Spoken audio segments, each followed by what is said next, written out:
Good morning, Marijuana Nation. It's Monday, August 14th, 2017, and you're tuned in to episode 309 of Marijuana Today Daily. I'm your host, Shay Gunther, and I'll be walking you through today's marijuana news and headlines. As always, we have a full and busy day of cannabis news in our hands, so let's jump right into it. Our top story of the day is the big news that broke late Friday night that a judge in Carson City, Nevada, ordered the state's Department of Taxation to stop issuing marijuana distribution licenses to any company that is not an alcohol distributor. This is a story that should be well familiar to regular listeners, with a long line of legal twists and turns as to who is allowed to distribute legal marijuana to medical marijuana dispensaries. Under the laws governing the new adult use system set to fully come on board in January, the state's alcohol distributors have an 18-month monopoly on moving legal cannabis from cultivator to dispenser.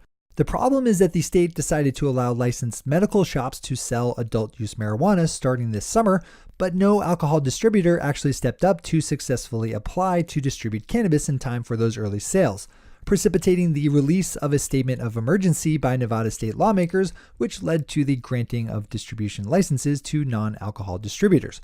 The booze lobby is understandably protective of their 18-month head start, and on Friday, District Judge James Todd Russell agreed with their position that the Department of Taxation should cease issuing distribution licenses to anyone not already licensed to distribute alcohol. This is a good one to click over to get the full rundown. As always, we have all the news we cover linked to on our website at mjtodaydaily.com and on our Twitter page at mjtodaydaily.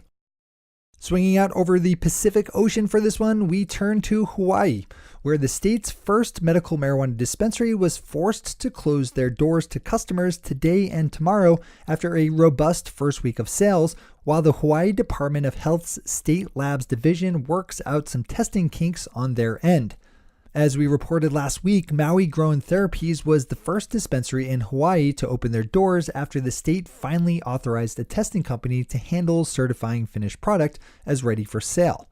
But as Maui News is now reporting, it sounds like state officials are operating at less than optimal levels, with Maui Grown Therapies co-founder Dr. Gregory Park saying he was disappointed by what he called the state's, quote, administrative bottleneck. Maui Grown said they'll be back in business on Wednesday at noon. Our final top story of the day is of a deadline in Maryland, where today marks the date where licensed medical marijuana cultivation companies are required by law to be up and operational. As the Baltimore Sun is reporting, though, right now there is just one company able to say that out of the first 15 licensed.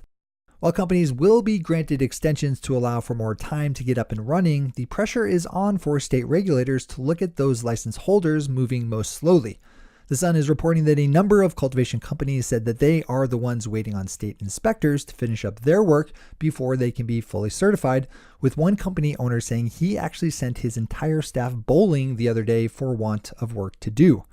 As is any story coming out of Maryland these days, this one is packed with interesting hooks and details, so I'd suggest opening it up for the full read. Those are our top stories for today. It's time for Marijuana Today Daily Headlines Blitz. Before we blitz out on headlines, let's quickly thank our sponsor, MJ Today Media, publishers of this podcast, our weekly show Marijuana Today, and the popular MJ Today Media newsfeed. Tune in, subscribe, listen, and read. For all your legal marijuana industry news, MJ Today Media has you covered. Swing over to mjtodaymedia.com to find links to all the cool things we're doing and to learn about how your legal marijuana business can reach our industry best audience through sponsorship. That's mjtodaymedia.com. All right, time for the blitz. Chicago Magazine has a fascinating read that dives into the story of Illinois Governor Bruce Rauner and his sneaky moves to gut his state's medical cannabis advisory board, which his administration managed to do on the quiet for months before being recently discovered.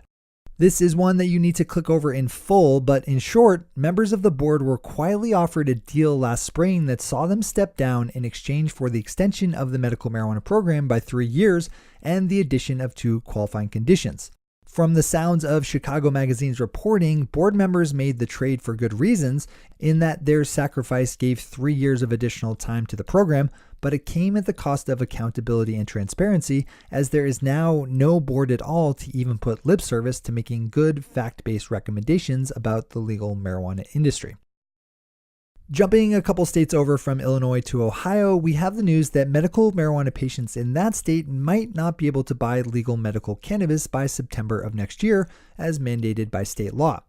The problem arose late last week as the Ohio Department of Commerce announced that they wouldn't be issuing cultivation licenses until November of this year, which only gives the industry 10 months of time to get seed to soil and their first crop harvested. Given the state of the industry, experts are saying that could be a stretch. This will be an interesting one to watch. The number of registered medical marijuana patients living in Montana is on a healthy upswing, with total enrollment nearly doubling since January.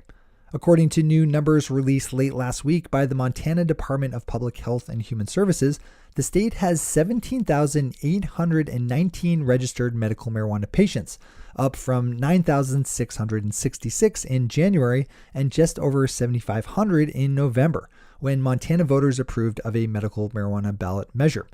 The state's program is set to be fully operational by April of next year. Leafly has a great story up about a recent case in California concerning a couple of cannabis cultivators caught and charged by federal prosecutors for growing marijuana that the growers maintain was state legal. According to Leafly's piece, the judge overseeing their case agreed and ruled that since they were following state law regarding cannabis cultivation, they were protected by the Rohrabacher-Blumenauer Amendment, which is now known as the Rohrabacher-Farr Amendment, and as such not subject to prosecution.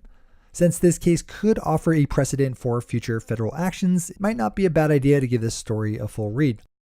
Turning back to Nevada for a headline, we have the advisory board made up of representatives from legal cannabis and the gaming and resort industries on Friday, recommending that Clark County staff ask its lawyers for legal guidance on the question of federal law allowing for public businesses to let customers consume cannabis on site. As regular listeners know, while it's legal to buy adult use marijuana in Nevada, there's no place besides one's home to legally consume it. That's a problem for anyone who comes to visit the state for a vacation, of which there are a lot of. The question is further complicated by the strict aversion that the gaming industry has to legal marijuana, as they are fearful of losing their gaming license to grumpy federal officials.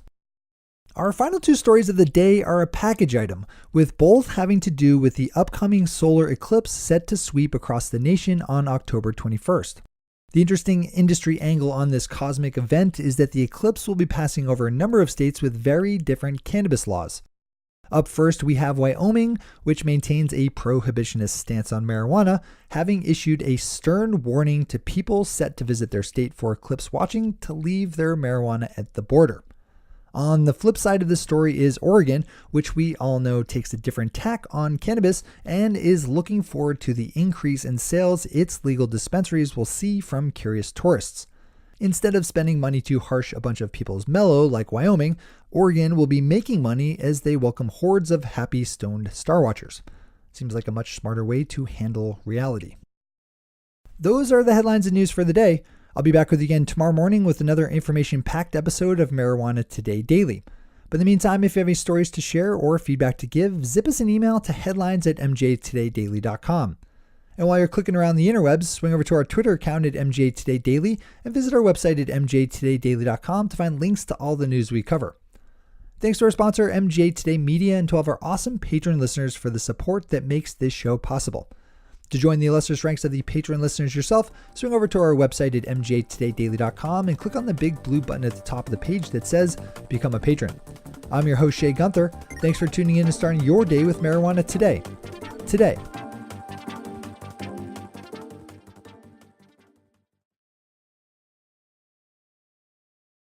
One take, Shay. One take.